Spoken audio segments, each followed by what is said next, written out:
Amen. Hallelujah. Lahat po tayo magsipagtay. Let us all stand.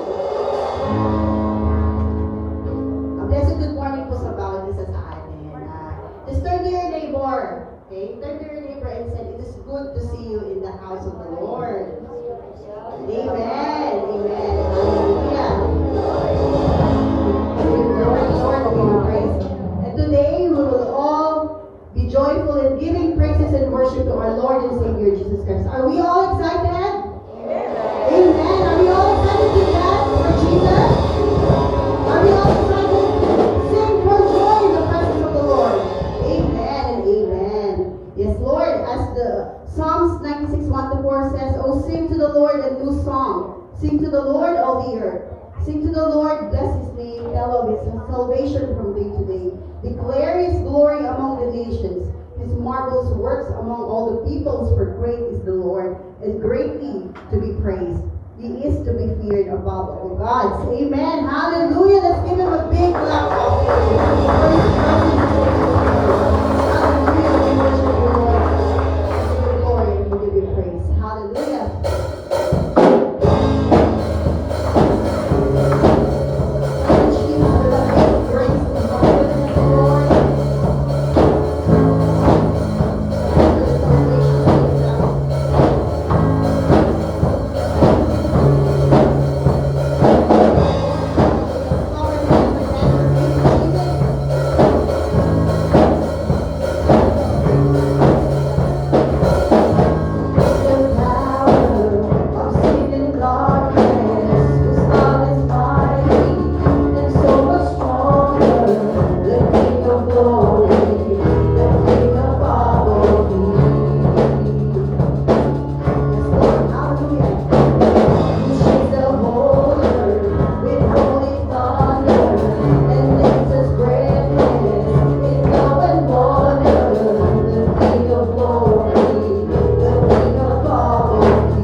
Hallelujah.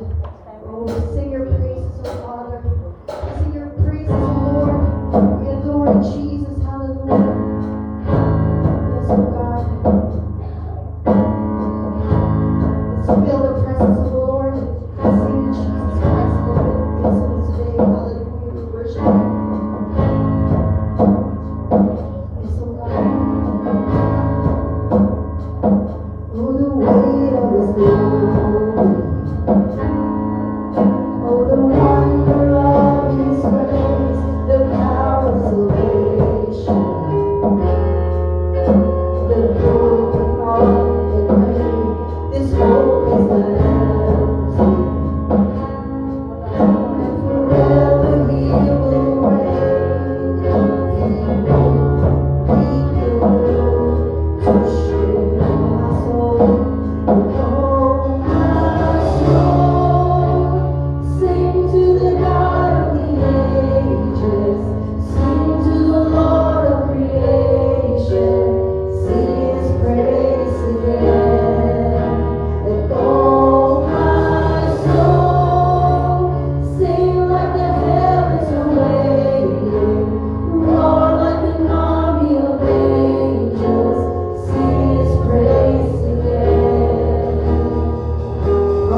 Father, Lord, every burdens, Lord, in our hearts right now, Lord, in the name of Jesus, oh Lord. I know, Lord God, that you will be the one, oh Lord God, to throw it all away, oh Lord God, and fully, heartedly, oh God, we will focus on you alone, Jesus, hallelujah.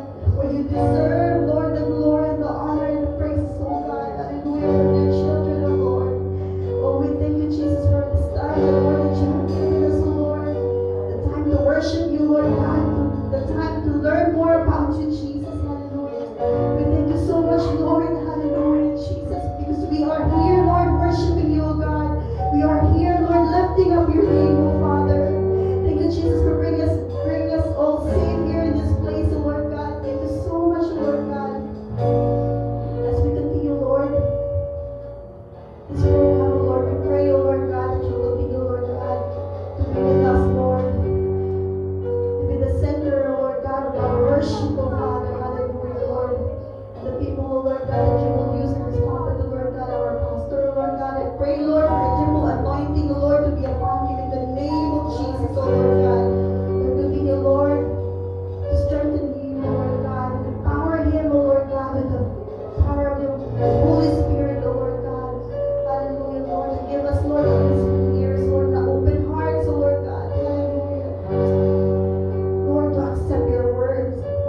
Evangelical Church here in Binyan National Highway. Muli, palakpakan po natin ang ating Panginoon.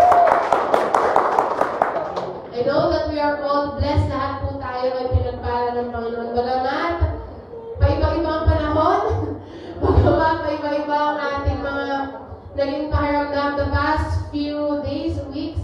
But the Lord is continuing blessing us and giving us strength to be here in His presence. Na po?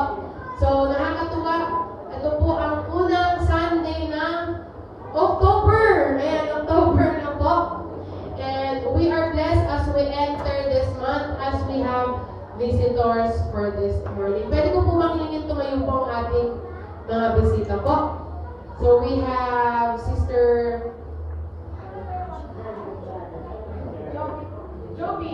Sister Jovi, at kasama po niya ang kanyang mga anak po. Kayo po ay taga Carmona din. Bisita po ni Sister Lynn. Welcome po sa gawain po natin. Ito po sa Binyan. And we are hoping and praying na makasama po namin kayo patuloy dito po sa ating ministry po ay Foursquare. Yun. Pamilya mo Foursquare. Ayan. Welcome po dito sa ating Pamilya Foursquare dito po sa Binyan. So today po is first Sunday and we are going to have our communion service as well.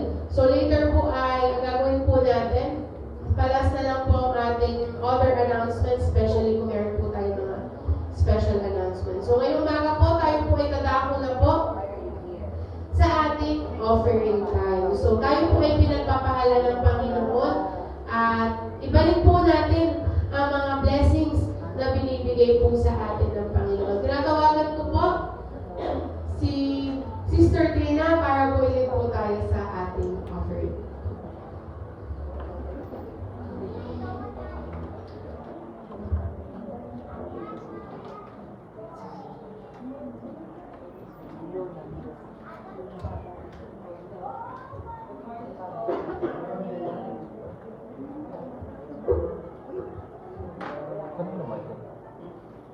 Ayan.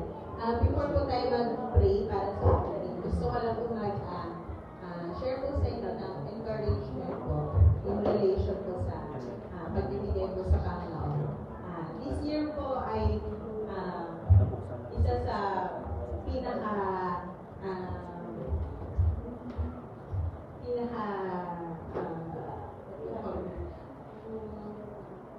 sabihin na natin mahirap ng taon para sa akin personally. And it involves yung finances. Pero nagkaroon ko ng desire sa puso ko na despite yung situation ko na gano'n, na sana makapagbigay pa rin ako kay Lord every Sunday. So, kahit na nung mga nakaraang buwan, wala naman po akong work, although meron akong pakonti-konting sideline na nakukuhanan ko ng pera. So, sabi ko kay Lord, ang prayer ko is, i-bless niya ako ng work. And sabi ko sa kanya, Lord, wag ko naman hayaan na parang hanggang dito lang yung amount na mabigay ko sa'yo. So, sabi ko sa kanya, i-bless mo ko, Lord, para may bless ko rin yung church. And meron ako sa kanyang sinabi na, gusto ko, Lord, times, kung magkano ko yung binibigay ko sa kanya ng mga nakaraang buwan. Sabi ko, Lord, gusto ko i-multiply mo doon. So, nakakabuti po ng Panginoon kasi in-answer niya po yung panalangin ko na yun. And totoo nga po na talagang kapag nagbibigay tayo kay Lord with a grateful heart, ay pagpapalain niya po tayo. At mas lalo niya pa po imumultiply yun kung ano man po yung binabalik natin sa kanya. Yun lang po. And ngayon po ay mag-pray po tayo para sa offering. Father God, Lord, we lift up to you, Lord, our offerings, Lord. We pray, Lord, na nawa po ay matuloy po ito magamit ng aming mga iglesia para po sa ikalalago po, Lord, ng inyong pong kingdom. We pray, Lord Jesus, sa bawat isa po dito, Lord, pati po sa mga online viewers po namin. Kayo po, Lord, ang magbalik po, Lord, ng pagpapala, Lord, sa bawat isa. Bless the works of their hands, Father. And we pray, Lord Jesus, na nawa po ay mas lalo niyo pa po pagpalain, Panginoon, ang inyong pong mga anak. In Jesus' name we pray. Amen.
Magandang umaga po sa ating lahat. Isa pong malakas na palakpak sa ating Panginoon.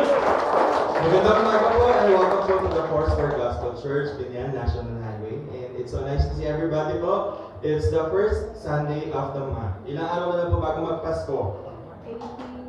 Ilang araw na lang po. Dama niyo na po ba yung lamig? Of course, sasabihin ko po na nakabukas. Yeah. So, salamat po sa Lord for being with us po ito nagdaang buwan. Dumaan po tayo, napakarami pong bagyo, hindi lamang po yung bagyo na literal, kundi yung bagyo po sa bawat isa. Tayo po ay sinubok, tayo po ay tinry, tines, but kabutihan po ng Panginoon ay nagpapanatili po sa ating matatag at nakatayo. Amen po? And today po is the first Sunday of October. Sama-sama po natin tapusin ang buong buwan po ng Oktubre sa piling ng ating Panginoon. Amen po? Amen. So, pakitapik po yung katabi. Pakisabi po, good morning, welcome po. At tagagalak ka po na makasama ngayon. Amen. So, welcome po ulit sa bawat isa.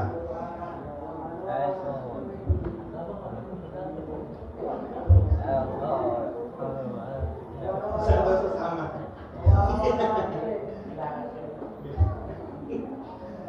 Ang ating pong tatalakayin sa buong buwan po ng Oktubre ay ang This We Believe. Ito po ay patungkol po sa Foursquare Doctrine and the 22 Tenets.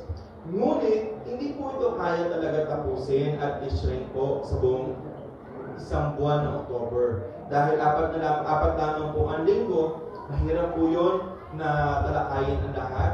But we will try po to give you kung ano po yung kailangan, and I encourage po ang bawat isa na magkaroon po ng personal po na pag-aaral at pagsaliksik. So make this as your devotion. Ano kaya yung tinuro ni Pastor? Pwede ko kaya hanapin yun, so kaya mahanap yun. So make it as your personal devotion dahil ang ating pong pag-aaralan ay napakaganda po. Ito po ay patungkol sa ating pong DNA. We are Foursquare. Pakisabi nga po sa ating mga sarili, sa ating katabi, we are Foursquare. We are Foursquare at yun po ang ating tatalakayin for the whole month. And I know that you're very much familiar with this logo. Ayan. So, madalas po yung makikita sa inyong paligid, sa harapan, maging sa likuran. And susubukan po natin siya aranin. Bagamat i-crash ko lamang po ito today, pero po, gaya nabanggit ko, aranin po natin ito in personal time natin. Sige po, tayo po muna isang daling yumuko at manalangin. Let us pray. Wala po kaming kakayanan, Panginoon, kung wala ang iba ng Espiritu, kaya nais namin na aming pong pag-aaralan, aming pong maintindihan, ang aming pong maririnig, ay hindi po mula sa aming personal na pag-iisip, kundi sa iyo pong banal na Espiritu na mangungusap, maggagabay at magtuturo sa aming Panginoon. Dalangin ko po na gawin niyo pong malawak ang aming pag-intindi sa iyong nais. Dalangin ko po, Diyos, na malaya ka pong magpala, magbigay ng iyong mga salita sa bawat isa. At dalangin ko po na ito po ay magiging spiritual na pagkain at kalakasan po para sa amin. Salamat, Panginoon, sa oras na ito. Kami po ay malaya na mag-aaral at maghahayag ng iyong salita. Dalangin ko po na pagkalaan niyo po ang bawat isa at maging ang aming pong mga kapatiran sa online, ay dalangin ko po na sila rin po ay iyong samahan. Salamat, Panginoon, at binabalik po namin sa iyong papuri at pasasalamat sa pangalan ng aming Panginoong Jesus. Amen. Amen. Today is the first Sunday and we will have our communion po later. Let's begin with the Foursquare Doctrine. It refers to the theological foundation of the Foursquare Church. Meron po ba naka-experience na tinanong, saan ka nag-church? And then sinabi mo po ay Foursquare Church. Follow-up question, ano ang Foursquare Church? Meron na po ba nakasagot kung ano po ang Foursquare Church?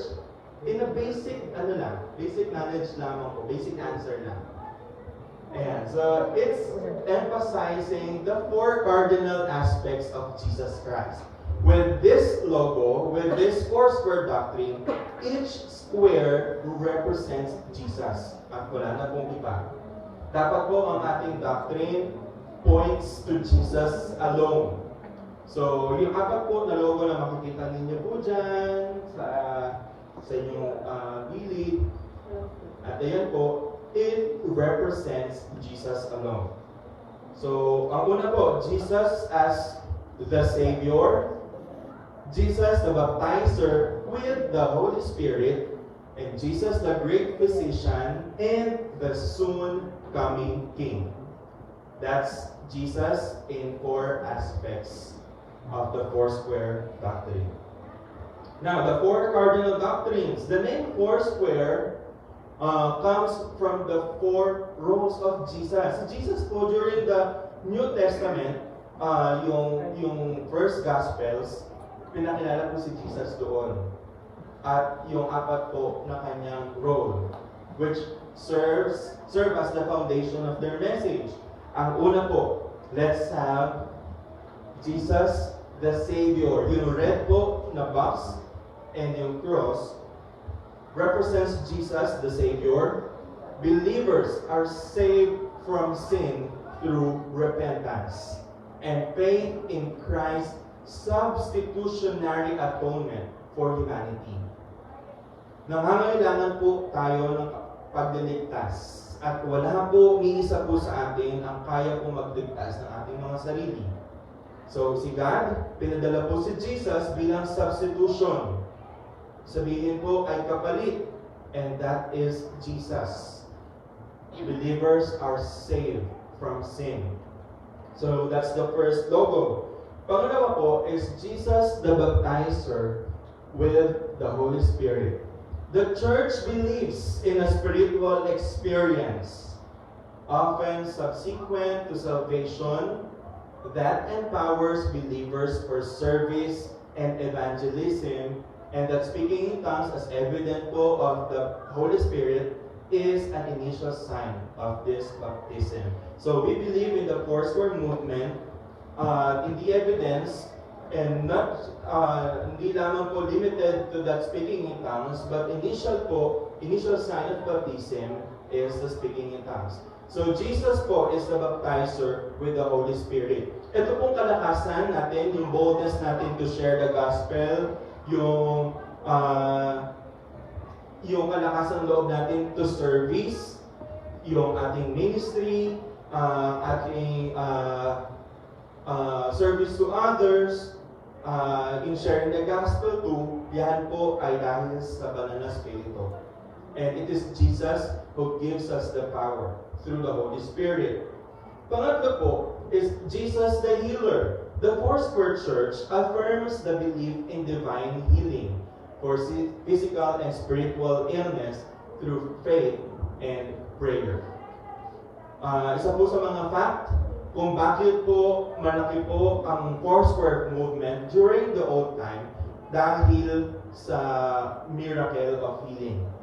sa ating pong main office sa California, kaya po na-spread po ang Foursquare movement dahil po sa healing for physical and spiritual illness. Dumami po ang tao na lumaki po ang movement dahil sa himala po sa pamamagitan po ng healing.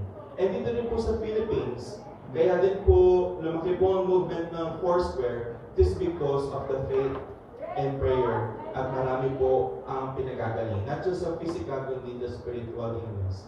And us, the Foursquare family, we believe na si Jesus po ang ating ultimate healer.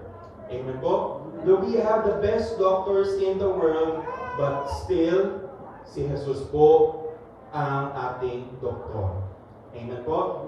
So ginagamit ni Jesus ang mga doktor upang tayo po ay gumaling. At pang-apat po, is Jesus, the soon coming King.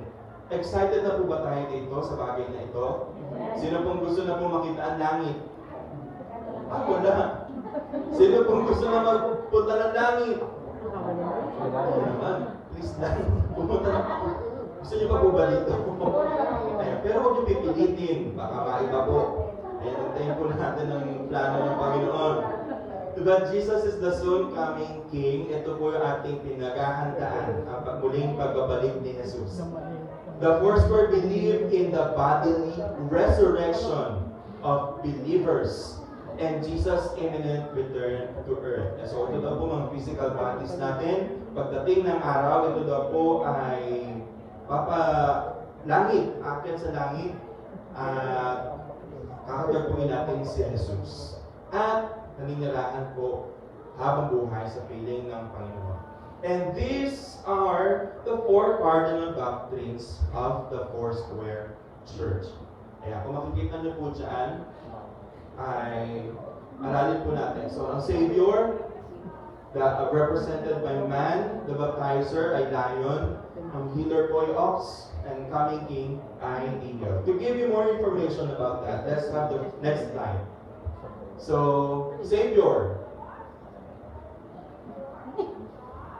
And in the face of man, we beheld that of a man of sorrow and acquainted with grief, dying on the tree. So the cross represented man na umako po ng ating kasalanan at namatay sa krus. Next slide is the face of the lion. We beheld that of the mighty baptizer with the Holy Spirit and fire. That's the lion that represents the baptism of the Holy Spirit. And next, the face of the ox typified the great burden bearer, who himself took our infirmities and carried our sickness, who in his boundless love and divine provision had met every need. Next is in the face of the eagle, we saw reflected soul and rapturing visions of the coming King, whose pinions soon would cleave the shining heaven, whose silvery voice would set the Milky Way to echoing as he came to catch his waiting bride away. So, ayan, research po yan sa book of Ezekiel. So, that's the four faces. And according to our founder, sino po yung ating founder? Si Sister Amy Semple Person. At ang sabi po niya ay, ang Foursquare Gospel na po is a perfect gospel. Why? It is a complete gospel for body, yung pangangailangan nating body, yung physical healing for our body, and for soul, our soul, yung after ng buhay natin sa mundong ito, ano ba mangyayari sa ating kaluluwa? And for eternity. A gospel that faces squarely in every direction. And that is the Foursquare Gospel. Kung aaralin po natin, napakaganda po ng Foursquare Gospel. So, ito po ay kompleto, ito po ay balanse. Lahat po ng ating pangangailangan ay sapat po with that Foursquare Gospel. At sisikapin po natin yan, aralin po sa buong buwan. last year, inaral po natin each Sunday ang four cardinal doctrines. So, first Sunday po, ang Savior. Second, baptizer with the Holy Spirit. Third Sunday po, ay healer. At the fourth Sunday po, ay soon coming King. This year, let's try po learning the 22 tenets or the statement of faith. So, let me share you po this 5 statement of faith with regards to salvation. Yung 22 tenets po ay kinategorize po siya into 4. And na-assign po sa akin ang patungkol po sa salvation. Ito po ay dadaanan po natin isa-isa. Pero again, I encourage everybody po for the whole week ay pag-aralan po natin in a personal way ito pong statement of faith. Let's learn about salvation. At isa-isahin po natin. First ay the fall of man. We believe that Adam and Eve, the precursors of the entire human race, were created in the image of God. However, they disobeyed God and became sinners. Aralin natin muli yung book of Genesis. So God created Adam and Eve. Pero hindi po naging perfecto ang kanilang buhay at kanilang journey. Dahil ano pong nangyari? Dumating ang sin, ang kasalanan. And because of that sin, ay meron pong tiyak na kamatayan ang lahat ng nilalang. And through Adam, all people inherited sins, nature, and consequences, and all are in need of a Redeemer. That's why kaya po tayo nagkakasakit. It is because of that sin. Kaya po tayo tumatanda dahil po sa sin. Bakit daw po meron daw pong sakit sa panganganak? Yun ay dahil sa sin. Lahat po ng meron po nang experience natin because of sin. And that is through Adam during that time. Kaya po meron pong sin. And lahat po tayo ay kailangan po ng Redeemer. Can we check po yung mga verses sa Bible with regards to the fall of man? Genesis chapter 1:27. So God created mankind in His own image. In the image of God, He created them. Tayo po ay nilikha na kawangis ni Jesus ng Panginoon. So, wag po natin hayaan na sasabihin po na sa atin na tayo po ay pangit. Pag pangit ka, sinong gumawa sa'yo? So, wag po natin hayaan na sasabihin tayo, pangit mo. Wag papayag dahil si God na lumikha sa atin, kawangis ni Jesus. Huwag ka din papayag na sasabihin mo ka unggoy dahil hindi ka galing sa unggoy. So, we are created in the image of God. And male and female, He created them. Sabi po sa Romans 5:12, therefore, just as sin entered the world, meron pong sin through one man, and death through sin, wala pong ligtas, kundi ang kabayaran po ng kasalanan kamatayan. And in this way, death came to all people because of sin. Kung wala po palang kasalanan, ay maaaring kasama pa po natin si Adam at si Eve ngayon. At kung wala pong kasalanan, wala pong mamamatay. But because of sin, lahat po tayo ay destined para po ma-experience ang death. In Romans 5:19 says, for just as through the disobedience of the one man, the many were made sinners, so also through the obedience of the one man, the many will be made righteous. So sa disobedience po natin, sa disobedience po ng isang tao po, lahat po tayo naging makasalanan. But sa obedience po ng isang tao po, and that is Jesus, many will be made righteous. And that's the fall of man. Dahil po sa kasalanan. Now, there is a plan of redemption. So, merong kasalanan, lahat po tayo ay mamamatay, nag-usap-usap ang Panginoon, si Jesus at ang Banal Espiritu sa langit, anong ating gagawin? And this is the plan of redemption. We believe that Jesus died for all of us. While we were still sinners, He took the punishment for our sin. And with His blood, He purchased salvation and redemption for all who believe in Him. Tayo po ay tinubos sa pamamagitan po ng dugo ni Jesus. That's precious. That's precious blood of Jesus. Kaya huwag po natin sasayangin po ang ating po mga buhay by pagkidil o hahayaan na lamang po natin masayang ating mga buhay dahil tayo po ay tinubos ng precious blood ni Jesus. Amen po. The plan of redemption according to John chapter 3:16, for God so loved the world, dahil sa pag-ibig po ng Diyos sa mundo, He gave His one and only Son. Wala po iba po na magliligtas sa atin ni one and only Son, that whoever believes in Him shall not perish, but have eternal life. Ano ba pong plan of redemption? According to Isaiah 53:5, but He was pierced for our transgressions. He was crushed for our iniquities. The punishment that brought us peace was on Him, and by His wounds we are healed. And sabi po sa Titus chapter 2 verse 14, who gave Himself for us to redeem us from all wickedness, and to purify for Himself a people that His very own, eager to do what is good. So, because of that sin, nagkaroon po ng plan of redemption, ipinadala po si Jesus Christ. Yun po ang plano.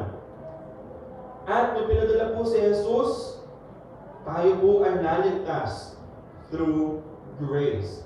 Salvation. Pangatlo po ay salvation through grace. We believe that salvation is totally an act of God's grace. That is access through faith in Jesus Christ. Wala po ni isa po sa atin ang may kakayanan na iligtas ang kanyang sarili. Amen po? Hindi po yun dahil sa atin pong mabuting gawa. Next slide. No person can be good enough to earn salvation. Wala pong pwedeng humarap sa Judgment Day. Wala pong pwedeng humarap sa harapan ng Panginoon at sasabihin, karapat dapat ako pumasok sa langit dahil ako ay naging mabait. Wala pong pwedeng magmalaki sa Panginoon at sasabihin, karapat dapat ako sa langit dahil ako ay nagsakripisyo ng aking buhay. Wala pong pwedeng humarap sa langit dahil sasabihin niya, ako ay naging matulungin. Yun lamang po ay mga bunga po ng relasyon natin sa Panginoon. Ngunit wala po sa sarili nating gawa ang maaari pong magligtas sa atin. No person can be good enough to earn salvation, and being good does not contribute to receiving God's love and favor. Sabi di ba po sa Ephesians chapter 2 verse 8, for it is by grace. Again, for it is by grace. Grace lang. You have been saved through faith, and this is not from yourselves. It is the gift of God. Handog po ng Panginoon. Hindi po ito sa ating gawa, kundi ito po ay sa habag lamang ng Panginoon. Ephesians chapter 2:13, but now in Christ Jesus, you who once were far away, dahil po sa kasalanan, have been brought near by the blood of Christ. Kaya po tayo nagkaroon ng kaligtasan dahil sa habag ng Panginoon. That's salvation through grace.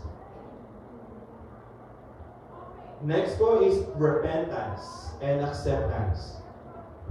So, meron pong salvation dahil po sa habag ng Diyos. Ano pong kailangan natin gawin? Repentance and acceptance. We believe that when people repent for their sins and accept Christ, they are justified through Jesus' sacrificial death on the cross.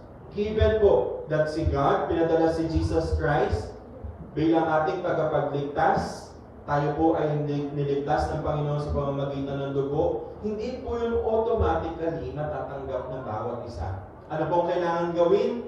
Tanggapin. Repentance and acceptance. Tayo po ay sumuko na sa Panginoon.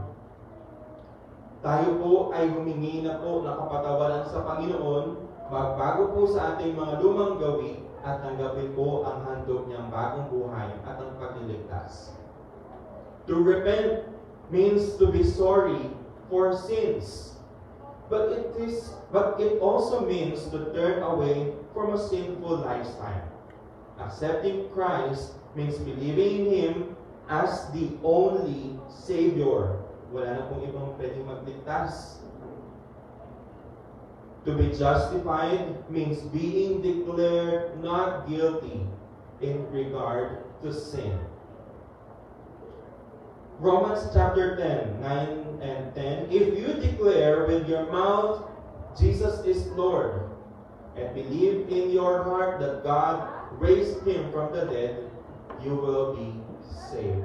It is not just by believing that you know Him, kundi believing sa iyong puso, nananampalataya ka, tinatanggap mo si Jesus, ay you will be saved. Romans verse 10 says, for it is with your heart that you believe and are justified, and it is with your mouth that you profess your faith and are saved. 1 John chapter 1 verse 9 says, if we confess our sins, He is faithful and just and will forgive us our sins and purify us from all unrighteousness if we confess our sins. Hindi po tayo papatawarin ng Panginoon. Though tayo po ay pinatawad na ng Panginoon, pero according to Bible, confess our sins. There's power po in confessing our sins to the Lord dahil it is an act of surrendering your sins, your life to the Lord. If we confess our sins, He is faithful and just and will forgive us our sins. Now, after repentance and acceptance, after po natin sumuko sa Panginoon at tanggapin ang Kanyang handog, darating na po tayo at tatanggapin po natin yung next slide po, the new birth. We believe that the change that takes place in people when they are born again is very real. Nung tinanggap po natin si Jesus bilang ating Panginoon at tagapagligtas, ang ating mga buhay, lumang gawi ay isinumpo na natin sa Panginoon, meron po tayong tinatawag na new birth. Ito po yung born again experience. Please know na ang born again po is not a religion. Ang born again is, ano pong born again? Lifestyle. Ano pong religion? Christian. Pero ang born again is our experience, our life. And we are born again kung tinanggap po natin si Jesus. They receive righteousness through Jesus Christ. And they are empowered by the Holy Spirit. Meron na pong gabay sa Banal na Espiritu. Therefore, they should have new desires, interests, and pursuits. Kapag tayo po ay bago sa Panginoon, tayo po ay sumuko na sa Panginoon at binigyan tayo ng buhay na bago, meron na po tayong mga bagong desire. So yung ating mga lumang nakasanayan, gawi, hindi na po natin interes yun. Yung ating lifestyle, yung ating pamumuhay, hindi na po natin gusto yun. Dahil tayo po ay binago na po ng Panginoon. Sino po naka-experience nung kanyang kabataan ay gusto po ang laging may inuman? Meron po. Tapos nung nakakilala sa Panginoon, ayaw ko na yan. Sino po naka-experience na dati po ay may mga bisyo? Pinagkataas ng mga sarili. Pero nung nakakilala sa Panginoon, hindi naman pagising mo bago ka na, hindi naman pagising mo ayaw mo na, pero gradually ay inalis sa'yo ng Panginoon. That's the born again experience. Sino po dito yung dati po ay ang agahan niya ay ang kwentuhan sa ilalim ng puno, sa labas ng bahay. At marami pong mga nakapaligid doon ng mga ng mga data gathering. At kung nakakilala sa Panginoon, ay ko na nun. Ayan, that's a born again experience. Binabago po tayo ng Panginoon. John chapter 3, verse 3, Jesus replied, "Very truly, I tell you, no one can see the kingdom of God unless they are born again." Hindi po natin makikita po ang kaharian ng Diyos kung hindi po tayo born again, hindi tayo binago ng Panginoon. 2 Corinthians 5:17, "Therefore, if anyone is in Christ, the new creation has come, the old has gone, and the new is here." Kapag tayo po ay nasa Panginoon, ang ating po mga lumang gawi, ating po mga lumang buhay, lahat po yun ay nawala na o nasa proseso po na inaalis sa atin ng Panginoon. At tayo po ay pinapalitan ng bagong pagkatao ng Panginoon. Amen po? Palakpakan niya po natin ang ating Panginoon. We are still in the process. Hindi po tayo mga perfecto. Wala po isa sa atin ang makaka-perfecto. We all sin. Hindi po natin mape-perfect po yung lahat. But let us be mindful that the Lord is still putting me in the process. Tayo po ay nasa proseso na binabago ng Panginoon. And ito pong born again life, born again experience, i-work out po natin ito. Ito po ay ating intentionally isagawa. Dahil ito po ang nais ng Panginoon sa atin. So we have the 22 tenets or the statement of faith with regards to salvation. Ang una po ay fall of man. Pangalawa po, the plan of redemption. Pangatlo, salvation through grace. Pang-apat po, repentance and acceptance. Panglima po, the new birth. Pero hindi po ito yung in order, hindi po ito yung pagkakasunod-sunod. Pero nais ko po na tayo po ay maging familiar. Kung kaya po natin kabisaduhin ang 22 tenets, gawin po natin yan. Especially, ako po pala. Dahil kailangan po yan sa ordination process. Kabisaduhin mo, pastor. At kabisaduhin po natin lahat. Yan, dahil ito po ang ating foundation. Amen po? Isa nga po muling malakas na palakpak sa ating Panginoon. Let us pray. Salamat Panginoon at dalayan ko po that as we learn this statement of faith, lesson Panginoon, ay sa amin pong mga personal time, ito po ay amin pong pagbulay-bulayan, pag-aralan Panginoon. That we will not be satisfied, Panginoon, of what we have learned today, but God, in our personal time, personal devotion and moment with you, ay ito po ay amin pong sasaliksikin, aaralin, Panginoon, at dalayan ko po, Panginoon, na maging malaya ka po sa amin na mangusap at magturo, Panginoon. Ngunit salamat po sa tinanggap po namin salita mula po sa iyo. Salamat po sa pagliligtas mo po sa bawat isa. Sa kami po, Panginoon, ay makasalanan at hindi po namin kayang ligtas sa aming mga sarili. At salamat, Panginoon, dahil binuwis mo po ang inyong buhay upang kami po ay makatagpo ng kaligtasan. Salamat po, Diyos, at pinabalik po namin sa iyo ang papuri at pasasalamat sa pangalan ng aming Panginoong Jesus. Amen. Amen. May I request po ang ating pong deacons and deaconesses to assist po sa communion today.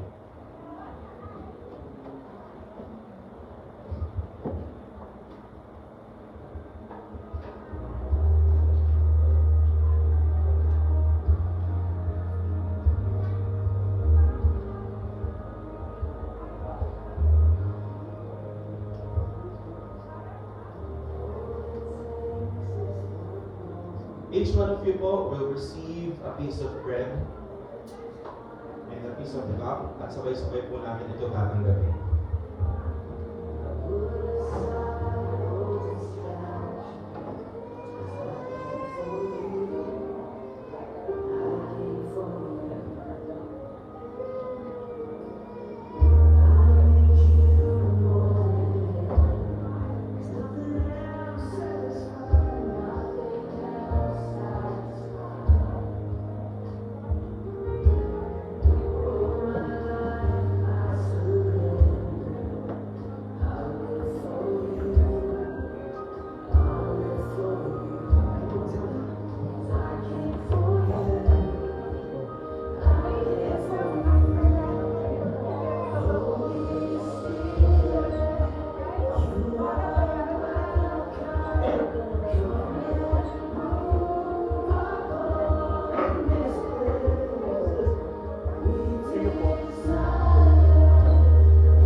May I request for everybody to please stand up?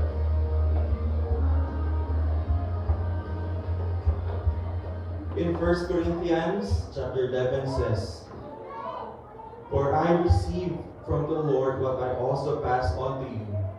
The Lord Jesus, on the night he was betrayed, took bread, and when he had given thanks, he broke it and said, 'This is my body, which is for you. Do this in remembrance of me.' In the same way, after supper, he took the cup, saying, 'This cup is a new covenant in my blood. Do this whenever you drink it, in remembrance of me. For whenever you eat this bread and drink this cup, you proclaim the Lord's death until he comes.'" Christians partake the Holy Communion in remembrance of the body and blood of Jesus that was broken and poured out the cross. Taking Holy Communion does not only remind us of his suffering, but also shows us the amount of love Jesus had for us. Jesus sacrificed his life for us so that we could have eternal life. As we take Holy Communion, we proclaim the eternal life in heaven that Jesus Christ prepared for us to enjoy in the life after through his death and resurrection. The piece of bread that you're holding and the piece of cup symbolizes the body of Christ and the blood of Christ na sinakripisyo, ibinigay upang tayo po ay gumaling at magkaroon ng buhay na walang hanggan. It is not just a tradition that we do, but it is a remembrance. Every month we remember the Lord's goodness that is shown through these elements. And as we partake the bread and the cup,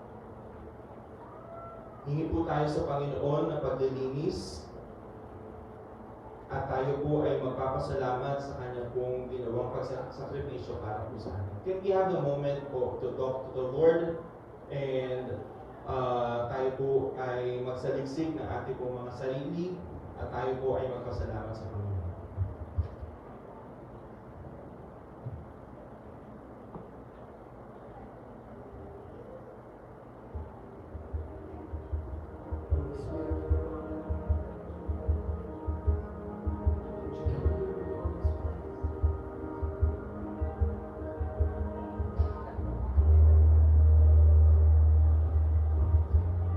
Itaas po natin ang kapiraso po ng tinapay sa baso po ng inumin at tayo po ay manalangin. The bread that you're holding symbolizes the body of Christ. Let us pray. Salamat, Panginoon, for this body. We have healing. We have our physical healing, emotional healing, even mental and spiritual. Panginoon, ay pong pinagagaling. God, we thank you for giving us your Son. Ang kanyang katawan po ay binubog at sinugatan upang kami po ay gumaling.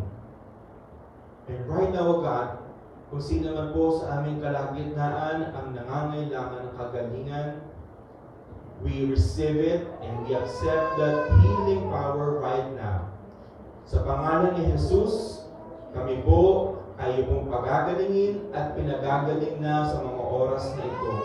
We believe in you, God, and we have that faith that by your stripes we are healed. So right now, God, let there be healing touch right now. Let there be healing power right now. And that we will experience that complete and that divine healing coming from you. Salamat, Panginoon. We also pray for our loved ones, Panginoon, na hindi po namin kasama sa mga oras na ito at nangangailangan ng kagalingan, Panginoon, with our faith, Panginoon, and as we stand in your promises, Panginoon, and have your word, God, when you have said, Panginoon, na kami po ay magaling, therefore kami po ay magaling na, Panginoon. So right now, God, we pray for that healing and we thank you, God, for that miracle power right now. And salamat, Panginoon, sa iyong pong dugo na umagos sa krus, Panginoon, sa dugo mo, Panginoon, na tumubos sa amin, na nagligtas, naglinis sa aming mga karumihan at pagkakasala, Panginoon. Kaya po ang aming mga buhay sa impyerno. Ngunit salamat po sa iyong pag-ibig at kami po ay niligtas, kami po ay nabigyan ng habag, kami po ay pinatawad, kami po ay nilinis mo, Panginoon, sa pamamagitan ng iyong dugo.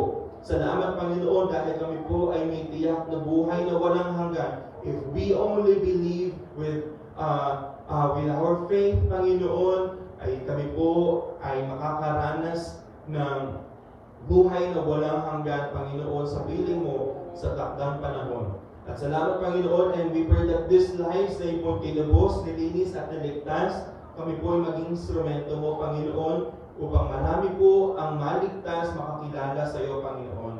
We also pray, God, for our loved ones, ang aming po mga pinipetition sa iyo, Panginoon. We pray na sila rin po ay maligtas dahil, Panginoon, sinabi po sa iyong mga salita, for God so loved the world.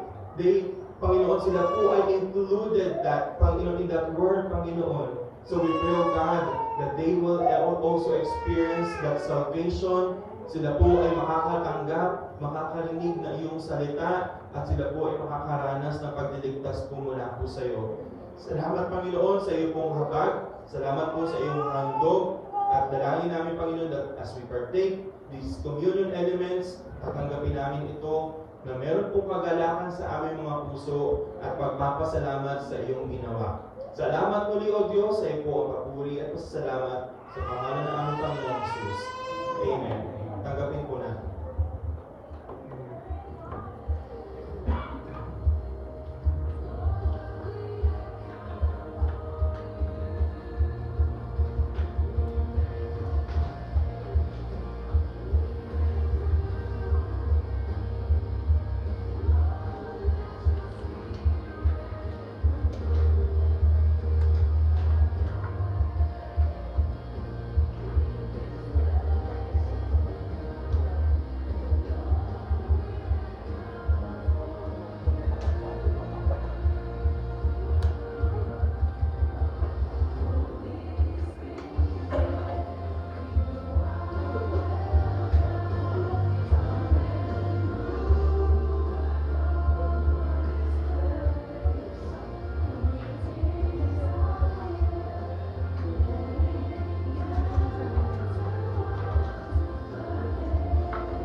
Palakpakan po natin ang ating Panginoon.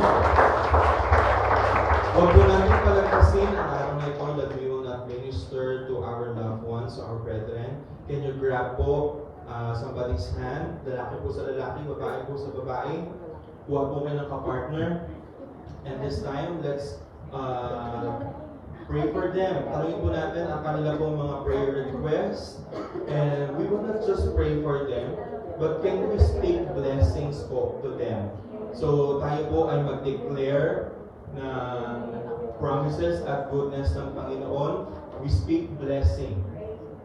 Mag-speak po tayo ng blessing sa ating pong kapatiran. Okay, sige po.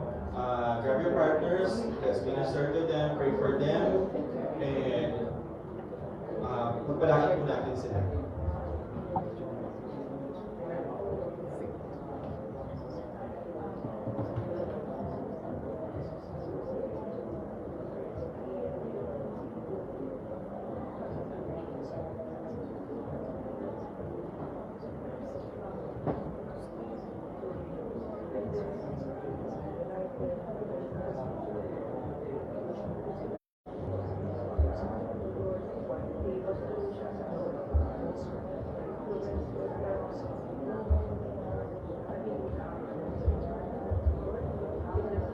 Thank you, Jesus, you love your people.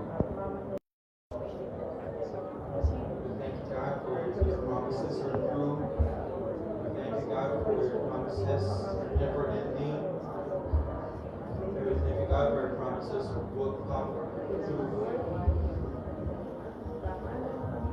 We trust to you, God, our families, the individuals of the church.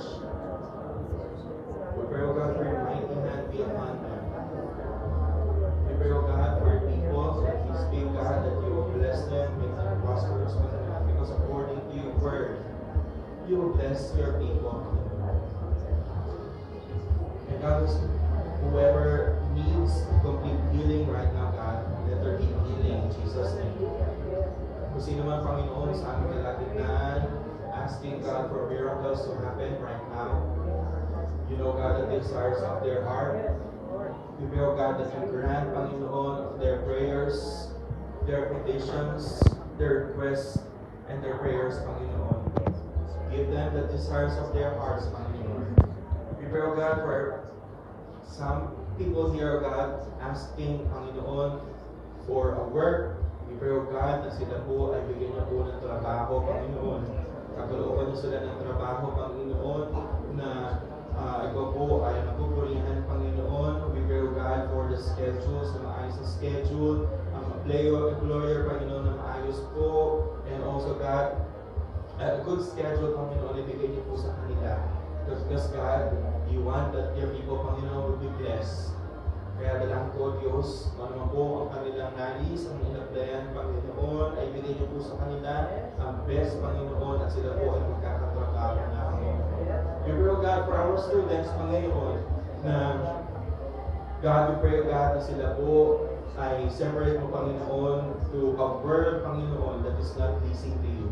We pray, God, for vices, Panginoon, and for the things, Panginoon, that they're separating them, Panginoon, sa iyo. We pray, God, for our young people, for our students, Panginoon, na sila po ay ilalay niyo po, Panginoon, sa bad influences, Panginoon. And we pray, God, that they will be the light, Panginoon, in their classrooms, in their schools. We pray, God, that they will be head, Panginoon. Bibigyan niyo po sila ng wisdom and knowledge, Panginoon. At makikita po ang buhay niyo po sa bawat kabataan at sa bawat estudyante, Panginoon. We pray, God, that they will be true, Panginoon, and honest in many things, in many ways, Panginoon. And we pray, God, that you will bring more and new leaders, Panginoon, with your children, Panginoon, with the young people, oh God.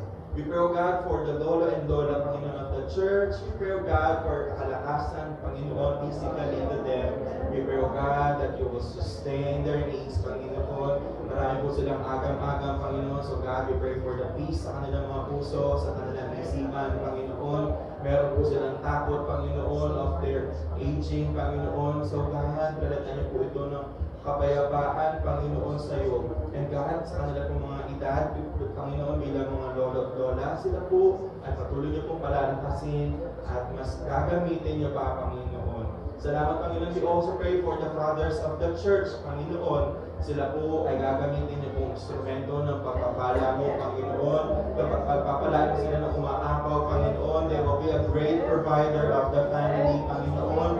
Their decisions, God, will be inspired by the Holy Spirit and your word, Panginoon. At dalangin ko po na patatagin niyo po ang mga tatay, Panginoon. Dahil, Panginoon, hindi po nakikita sa kanilang panlabas na kaanyuan ng kalakasan, Panginoon, kundi sa kanilang kalooban, sa kanilang mga puso. Kailangan ko po na palalakasin niyo po ang bawat damdamin ng aming pong mga tatay po sa simbahan ito. Kailangan ko din po ang ina ng tahanan, Panginoon, ng mga nanay po ng aming simbahan. Kailangan ko po na sila po ay bibigyan niyo po ng napakahabang pasensya, Panginoon, sa pagpapalaki ng kanilang mga anak, Panginoon, pagpamanage po ng kanilang mga bahay, either sa kanilang pagtatrabaho, Panginoon. We pray, God, sa kalakasan, patuloy niyo pong ibigay sa kanila, Panginoon.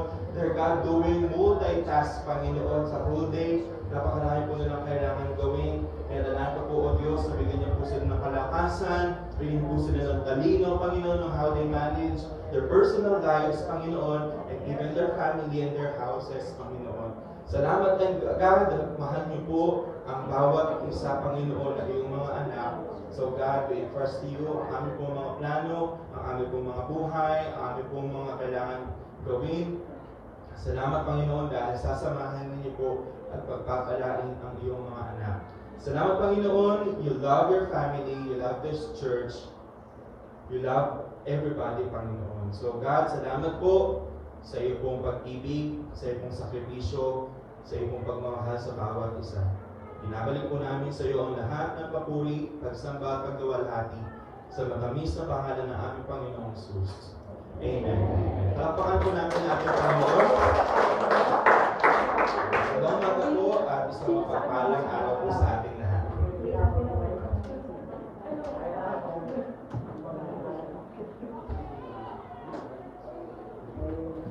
So mapagpalang araw po, sa bilang pagtatapos po ay meron po tayong special announcements. As you po, makakaupo po muna ang bawat isa. Personally, I would like to thank everybody po for pledging, for supporting, and contributing po sa natapos po na pastors meeting natin kahapon. Pwede po ba natin palakpakan ng Panginoon?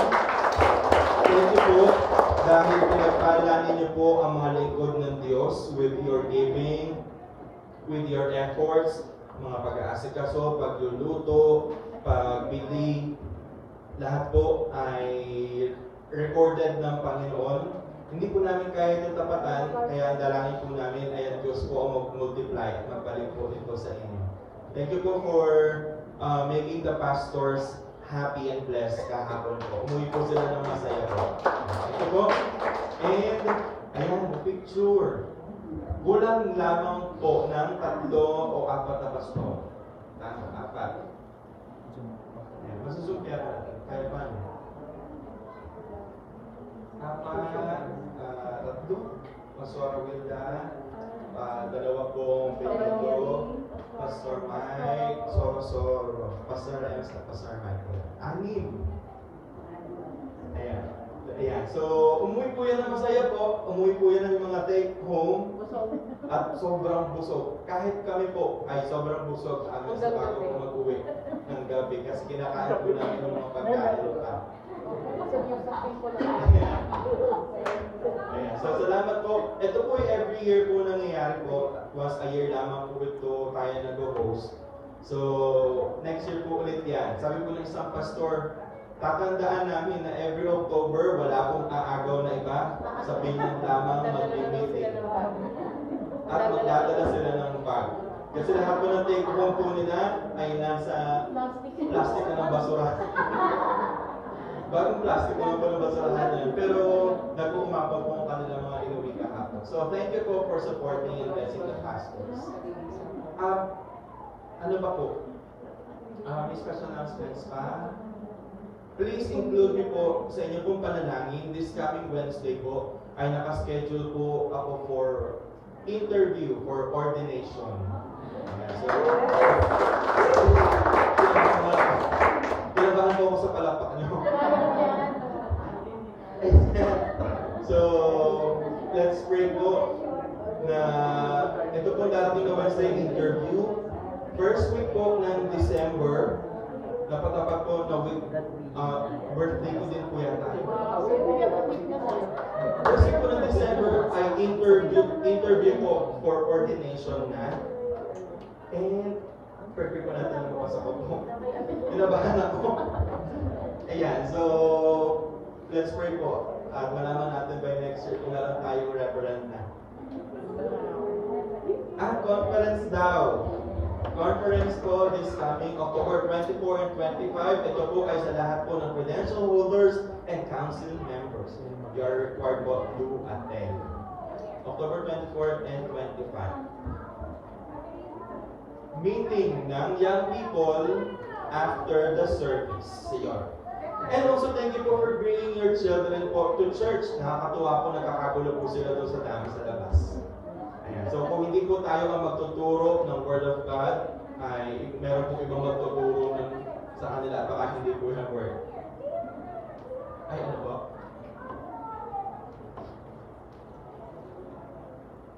Ayan.